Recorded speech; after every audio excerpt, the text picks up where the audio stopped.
తాకట్లో ఉన్న బంగారాన్ని విడిపించి ఆ రోజున మార్కెట్ ధర కట్టి మిగిలిన డబ్బును మీకు అందిస్తుంది కొమ్మూరి గోల్డ్.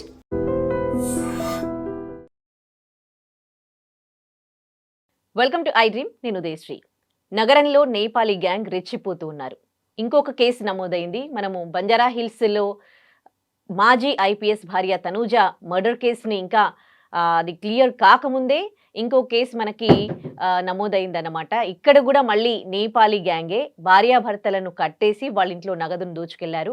వాళ్ళు కూడా పని మనుషులుగా ఇంట్లో చేరడం జరిగింది. సో దీనికి సంబంధించి కూడా ఇప్పుడు ఇంకా ఇన్వెస్టిగేషన్ జరుగుతోంది.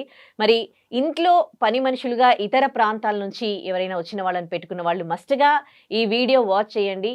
అసలు నేపాలీ గ్యాంగ్తో మనకి ముప్పు పొంచి ఉందా? ఇదే ఇవాల్టి మన టాపిక్. మనతో మాట్లాడడానికి ఎడ్విన్ కేదాసి ఉన్నారు, అడ్వకేట్. మాట్లాడదాం. హలో అండి. హలో జయశ్రీ. హలో మా. Yeah sir. సో అంటే ఒక్కరు ఎవరైనా ఏదైనా ప్రాంతానికి చెందిన వాళ్ళు ఏదైనా మిస్టేక్ చేస్తే పాపం అనొద్దు, కానీ అందులో అన్ని దగ్గర కూడా మంచి చెడు రెండు ఉంటాయి. కానీ ఇప్పుడు మొత్తం నేపాలీ గ్యాంగ్ని అనుమానించాల్సిన పరిస్థితి వస్తుంది. చాలామంది బతుకుదేరు కోసం ఇక్కడికి వచ్చి పని మనుషులుగా చేరుతూ ఉంటారు. కానీ దాంట్లో కొంతమంది దొంగతనాలకు చేయడానికి, ఇక్కడికి దోపిడీ చేయడానికి ఇక్కడికి రావడం జరుగుతుంది. అక్కడ మనకి జూబ్లీ హిల్స్లో మర్చిపోకముందే మళ్ళీ ఇప్పుడు ఇది రెండో కేసు. సో ఎందుకు అక్కడ నుంచి అంటే నేపాల్ నుండి ఇక్కడికి వస్తూ ఉన్నప్పుడు మనకి బార్డర్లో కానీ అక్కడ అంటే వాళ్ళకి సంబంధించిన ఇన్ఫర్మేషన్ కరెక్ట్గా తీసుకోకపోవడం, అంటే ఇల్లీగల్గా వస్తూ ఉన్నారా? అసలు ఎట్లా జరుగుతోంది అక్కడ నుంచి ఇక్కడికి రావడం అనేది? ఇల్లీగల్ ఏం కాదమ్మా. వీళ్ళను బార్డర్లో దించుతారు, నేపాల్ బార్డర్లో దించితే అక్కడ నుంచి మళ్ళీ వీళ్ళు వాళ్ళ నేపాల్కి వెళ్ళడానికి వాళ్ళ ప్రైవేట్ ఉంటుంది. ఒక 3 days జర్నీ చేయాలి వీళ్ళు బై బస్ నేపాల్ వెళ్ళటానికి. ప్లస్ అక్కడ లివింగ్ కండిషన్స్ అంతా గ్రేట్గా లేవు. లైఫ్ స్టైల్ కానీ లివింగ్ కండిషన్స్ కానీ ఇక్కడ ఎర్న్ చేస్తే ఏంటంటే ఇక్కడ మనీకి వాళ్ళ మనీకి కొంత వ్యత్యాసం ఉందని. కానీ ఏంటంటే ఉదయశ్రీ, ఇక్కడ ఇష్యూ ఏంటంటే ఇప్పుడు వీళ్ళిద్దరు చేసినారు కాబట్టి మనము వీళ్ళను నేపాలీ గ్యాంగ్ అని చెప్పేసి మనం మాట్లాడుతున్నాము. కానీ ఇంతకుముందు నుంచి అంటే నేపాల్ వాళ్ళు గూర్ఖాలు వాళ్ళే ఉండేవాళ్ళు మనకి. ఒకప్పుడు నేను చిన్న ఉన్నప్పుడు గూర్ఖాలు చూసేది, జాగ్తే రహో అనుకుంటే తిరిగేవాళ్ళు. బహదూర్ అని, తాపా అని వీళ్ళు కానీ, లేకపోతే they are into cooking line also. ఏది చైనీస్ బండ్లు పెట్టుకొని, లేకపోతే వీళ్ళు కుకింగ్ లైన్లో కూడా బాగుంటారు. ఇక్కడ ఏంటంటే కొంతమంది చేసిన దాంతో మొత్తం గ్యాంగ్ మొత్తం అంటే ఒక ఆ ఏరియాను మొత్తం మనం బ్లేమ్ చేయాల్సి వస్తుంది. కానీ ఏంటంటే ఇక్కడ ఈ 2 ఇన్సిడెంట్లలో చూసినట్టయితే రెండిట్లలో కూడా ఒకటే మోటివ్ ఏంటంటే ఈజీ మనీ, షార్ట్ టర్మ్గా దాన్ని ఎర్న్ చేయటము. అది ఇంకొకటి ఏంటి, సెకండ్ థింగ్ ఏంటంటే ఇక్కడ చూడాల్సిన విషయం ఏంటంటే ఇద్దరు కూడా హెల్ప్లెస్ కండిషన్లో ఉన్నారు. చూడండి మీరు, ఇంట్లో ఎవరు లేని సమయం చూసుకున్నారు, ఎవరు సపోర్ట్ లేదు. ఇప్పుడు ఈ మన మాజీ పోలీస్ ఆఫీసర్ గారి వైఫ్ చూస్తే తను ఒక్కతే ఉంది ఇంట్లో. ఇక్కడ కౌకూర్లో చూసినట్టయితే కౌకూర్లో కూడా ఇద్దరు సీనియర్ సిటిజన్స్, పిల్లలు ఎక్కడో అబ్రాడ్ ఉన్నారు.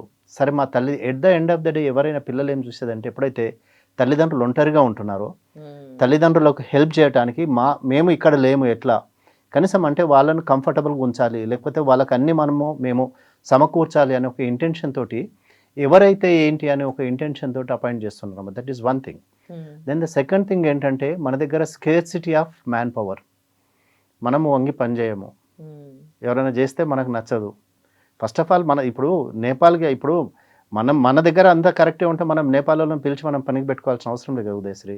ఇప్పుడు మన దగ్గర మనకు అంత ఈజీగా యాక్సెస్ ఉండి, లేకపోతే రిలయబుల్గా, లేకపోతే సిన్సియర్గా పనిచేసే వాళ్ళు ఉంటే మనం బయట నుంచి తీసుకొచ్చి పెట్టుకోవాల్సిన అవసరం ఉంది చెప్పండి. ఇప్పుడు నేపాలీ వాళ్ళు ఉంటే ఏంటంటే ఒకటి వాళ్ళు డ్రైవ్ చేస్తారు, కార్ డ్రైవ్ చేస్తారు, ఈజీగా వాళ్ళు ఇది చేయగలుగుతారు. ప్లస్ రిలయబుల్ పీపుల్ అమ్మ వాళ్ళు.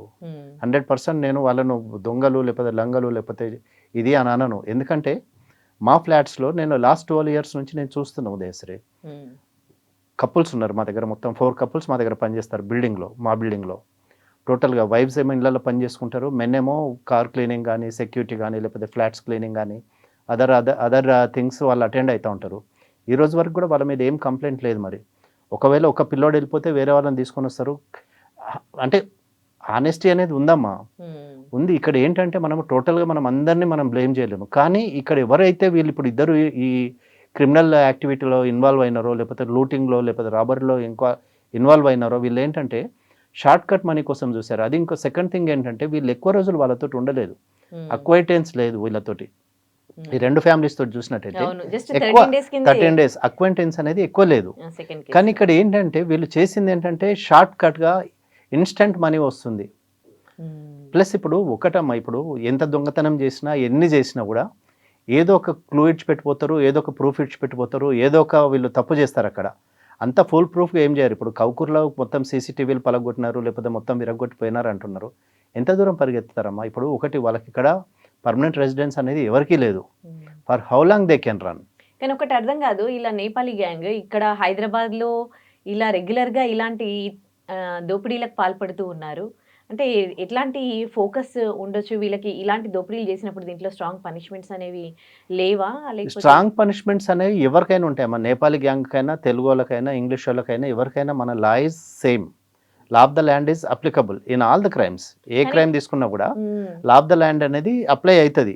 ఇప్పుడు ఇక్కడ ఐపీఎస్ మన ఏది పోలీస్ ఆఫీసర్ గారు వైఫ్ను మర్డర్ చేసినారు, వాళ్ళకి లైఫ్ టైం కన్విక్షన్ పడుతుంది. లేకపోతే ఇంకా సివియారిటీని బట్టి వాళ్ళను అంటే హ్యాంగ్ చేయకపోవచ్చు, కానీ లైఫ్ టైం కన్విక్షన్ అయితే డెఫినెట్ అది.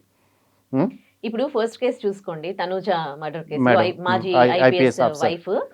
సో దాంట్లో కూడా ఆ పని మనిషి ఆల్రెడీ ఆమె పైన కూడా దొంగతనం కేసులు అవన్నీ ఉన్నాయి ఫస్ట్ కేసులో కూడా. ఇప్పుడు అదే అమ్మ, మనం అంటే ఇప్పుడు ఎవరైనా మన దగ్గరికి వచ్చినప్పుడు వాళ్ళ అసలు వేరే బోర్డ్స్ ఏంటి, లేకపోతే వాళ్ళ రెఫరెన్సెస్ ఎవరు ఇచ్చినారు అనేది అది తీసుకోవటం అనేది చాలా ఇంపార్టెంట్ అమ్మ. కదా. ఇప్పుడు ఒకవేళ ఇప్పుడు ఇట్లాంటి వాళ్ళని మనం బయట వాళ్ళని తీసుకొచ్చి పెట్టుకుంటున్నప్పుడు పోలీస్ వెరిఫికేషన్ చేయించుకుంటే కూడా మంచిది వాళ్ళతోటి. అంటే how far we can trust these people or how far we can rely on these people. అంటే ఇట్లా ఒక ఇప్పుడు అన్నోన్ పీపుల్ అమ్మ, వీళ్ళు మనకు తెలియదు ఎక్కడి నుంచి, వాళ్ళ వాళ్ళ భాష మనది కాదు, వాళ్ళది ఏది కాదు. కానీ ఏంటంటే అంటే ఏం చేయాలంటారు? ఇప్పుడు ఒక మనిషి ఇప్పుడు వేరే ప్రాంతం నుండి థరో వచ్చి ఎంక్వైరీ అనేది అవసరం అమ్మ. ఇప్పుడు వచ్చిన వాళ్ళని ఎవరైతే ఇప్పుడు ఒక నేపాలి నా దగ్గర తీసుకొచ్చినారు అనుకోండి, ఎవరి త్రూ వచ్చినారు, లేకపోతే వాళ్ళు ఎన్ని సంవత్సరాల నుంచి ఇక్కడ ఉంటున్నారు, వాళ్ళ వేరే బోర్డ్స్ ఏంటి, లేకపోతే ఇంతకు ముందు పాత క్రిమినల్ హిస్టరీ ఏమైనా ఉందా, లేకపోతే వాళ్ళ ఐడెంటిటీ కార్డ్స్ ఏమున్నాయి, వాళ్ళ ఇప్పుడు మా దగ్గర ఉన్న నేపాల్ పిల్లలకమ్మ వాళ్ళని స్కూల్ వేయాలంటే వీళ్ళకి ఆధార్ కార్డ్స్ లేవు ఇక్కడ. ఫ్రాంక్గా ఇప్పుడు చెప్పాలంటే వీళ్ళకి ఇక్కడ ఆధార్ కార్డ్స్ లేవు. సో వాళ్ళని స్కూల్ వేయాలంటే కష్టం. వాళ్ళకి పిల్లల్ని తీసుకెళ్ళి స్కూల్ వేయాలంటే వాళ్ళకి ఏమీ అసలు సోర్స్ లేదు, స్కోప్ లేదు. వీళ్ళకి ఆధార్ కార్డు ఇవ్వరు ఇక్కడ. సో ఏంటంటే ఆ రిస్క్ అనేది మనమే తీసుకుంటున్నాము ఉదయశ్రీ. అక్కడ ఏంటంటే వీళ్ళకు ఏం లేవని తెలిసినా కూడా ఏంటంటే చలో ఎవరో ఒకళ్ళు మాకు హెల్ప్గా ఉంటారు, సహాయం చేయడానికి వస్తారు. ఇప్పుడు ఏజెన్సీస్ నుంచి తీసుకొచ్చిన వాళ్ళు కూడా మనకు అంత రిలయబుల్గా చేయరు ఉదయశ్రీ అట్ టైమ్స్. కానీ వీళ్ళు ఒకటి రిలయబిలిటీ అనేది ఉన్నప్పుడు మనము మా దగ్గర చేస్తున్నారు కదా మీరు ఇది పెట్టుకోండి అని ఎవరో ఒకరు రెఫరెన్స్ ఇచ్చి ఉండొచ్చు, లేకపోతే చెప్పి ఉండొచ్చు. కానీ ఇక్కడ జరిగేది ఏంటంటే వాళ్ళకి ఏదైతే ఆ క్రిమినల్ మోటివ్ అనేది వాళ్ళ మైండ్లో ఉందో, లేకపోతే క్రిమినల్ మోటివ్ పెట్టుకొని వచ్చినప్పుడు మనం ఏం చేయలేము ఉదయశ్రీ.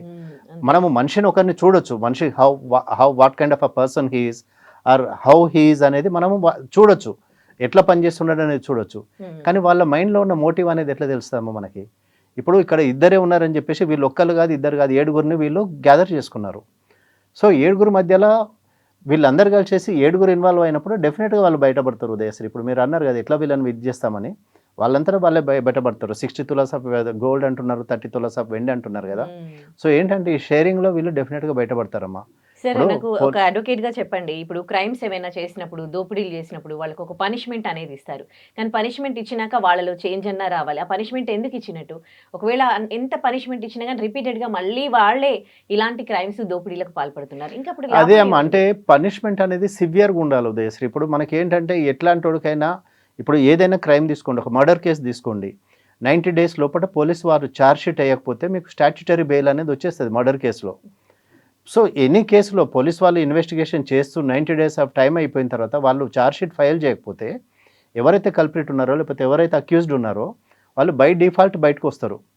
బయటకు వచ్చిన తర్వాత వాళ్ళు ఇప్పుడు కొన్ని కేసులలో కండిషన్ బెయిల్ ఇస్తారమ్మా. కండిషన్ బెయిల్ అంటే మళ్ళీ ఎవ్రీ సండే కానీ, లేకపోతే ఎవ్రీ వెన్స్డే కానీ, లేకపోతే కండిషనల్ బెయిల్ అంటే మనం పోలీస్ స్టేషన్లో వెళ్ళి మన పోలీస్ స్టేషన్లో మనము సైన్ చేయాలి.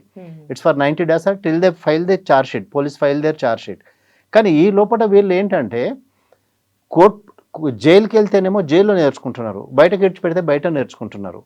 సో ఆ క్రిమినల్ ఇంటెన్షన్ అనేది వాళ్ళ మైండ్లో ఉందమ్మా. దాన్ని ఎవరు ఎరాడికేట్ చేయలేరు. పోనీ ఏదన్నా కేసులో కన్విక్షన్ పడుతుందా స్ట్రాంగ్ అంటే ఏ కేసులో కూడా కన్విక్షన్ పడదు. ఎందుకంటే ఇన్వెస్టిగేషన్లో ఉన్న లోపాలతోటి, లేకపోతే ఇన్వెస్టిగేషన్లో పోలీస్ వారు ఫైన్ చేసే ఎంక్వైరీలో కానీ ఇన్వెస్టిగేషన్లో ఉన్న లోపాలతోటి వాళ్ళని డెఫినెట్గా ఎవరొకరు ఒక మంచి అడ్వకేట్, క్రిమినల్ అడ్వకేట్ని అప్రోచ్ అయితే డెఫినెట్గా మిమ్మల్ని బయటికి తీసుకొస్తారు. నాకు ఒకటి చెప్పండి, జైళ్లలో పనిష్మెంట్ పేరిట వీళ్ళు నెలలు ఉంటారు కదా, వీళ్ళకి ఏంటి అంటే ఏం జరుగుతుంది, వాళ్ళు ఎట్లా ఉంటుంది వాళ్ళది అక్కడ లైఫ్ స్టైల్? ఏం పనిష్మెంట్స్ వాళ్ళకి ఇస్తున్నారు? లైఫ్ స్టైల్ అంటే ఇప్పుడు ఒకటమ్మా, ఒకసారి మీకు కన్విక్షన్ పడ్డాక మీరు ఏ ఫీల్డ్లో ఇంట్రెస్ట్ ఉన్నారో మీకు ఆ ఫీల్డ్లో మీకు వర్క్ నేర్పిస్తారు, ఆ ఫీల్డ్లో మీరు పని చేస్తూ ఉంటారు.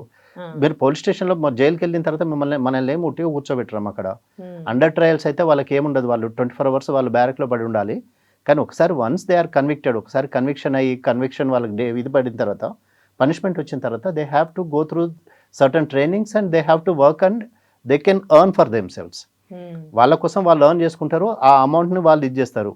ఇప్పుడు ఎన్నో పెట్రోల్ పంపులలో చూడండి, పోలీస్ రన్ చేసిన పెట్రోల్ పంపులలో మన జైల్లో నుంచి బయటకు వచ్చిన వాళ్ళు చాలా మంది పనిచేస్తూ ఉన్నారు. అదే పోలీస్ ఆపరేటెడ్ ఇవి ఉన్నాయి, పోలీస్ వెల్ఫేర్ ఫండ్ కోసము. So police operated petrol pumps ఉన్నాయి. ఇప్పుడు బేగంపేట దగ్గర ఒకటి వచ్చింది, ప్లస్ గచ్చిబౌలిలో ఒకటి ఉంది. సో ఏంటంటే దీంట్లో వీళ్ళను ఇప్పుడు ఎవరైతే మంచి ప్రవర్తనతో ఉంటారో వాళ్ళని తీసుకొచ్చేసి దాంట్లో పెడతారు, వాళ్ళు పనిచేస్తూ ఉంటారు దాంట్లో. కానీ ఎస్పెషల్లీ ఇప్పుడు what we are talking about is Nepali gangs. ఒకటమ్మా ఏంటంటే ఇది బయ్యర్ బీవేర్ మార్కెట్. మనము ముందు పెట్టుకునే ముందు మనము విజిలెంట్గా ఉండాలి, మనం కేర్ఫుల్గా ఉండాలి. వాళ్ళ నేచర్ ఏంటి, లేకపోతే వాళ్ళ బిహేవియర్ ఏంటి, లేకపోతే తరోగా వాళ్ళని అబ్జర్వ్ చేయాలి. ఇప్పుడు ప్రతి ఇంట్లో సీసీటీవీ కెమెరాస్ ఉంటున్నాయి, కానీ క్రైమ్ అయ్యే వరకు కూడా దాని గురించి మనము ఎక్స్పెక్ట్ చేయలేము, లేకపోతే యాంటిసిపేట్ చేయలేము.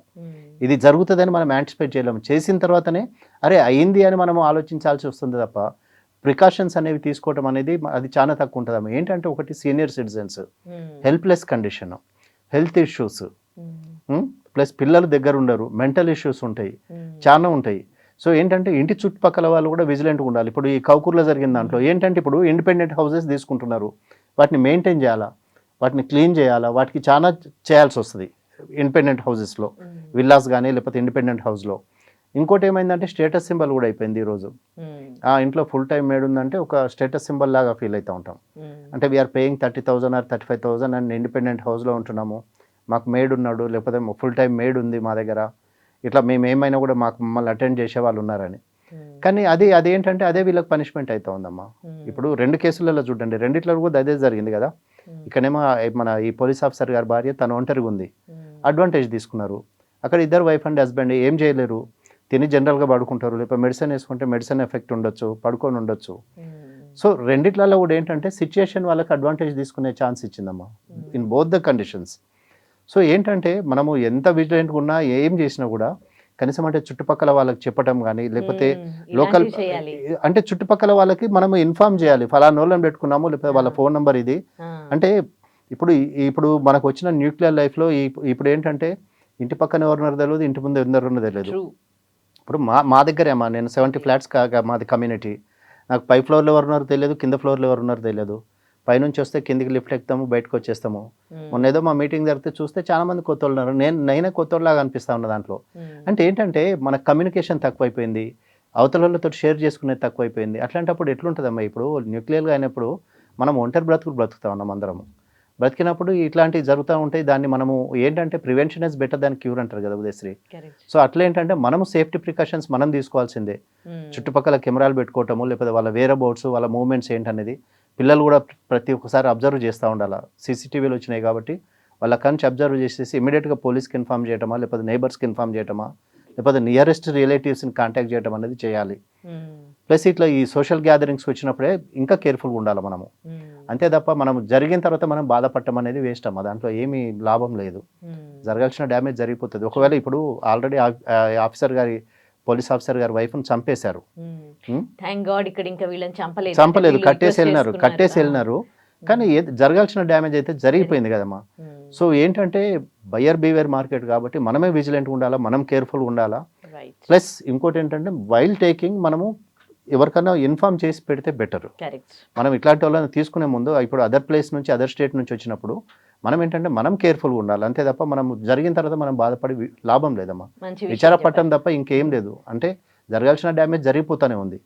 సో ఏంటంటే మనం కేర్ఫుల్గా ఉండి మనమే విజిలెంట్గా ఉంటే అట్లీస్ట్ వీ కెన్ కొంత దాన్ని మనం కంట్రోల్ చేయొచ్చు, లేకపోతే కొంత తగ్గించవచ్చు అమ్మా. మంచి విషయం చెప్పారండి. Thank you. వెల్కమ్ అమ్మా.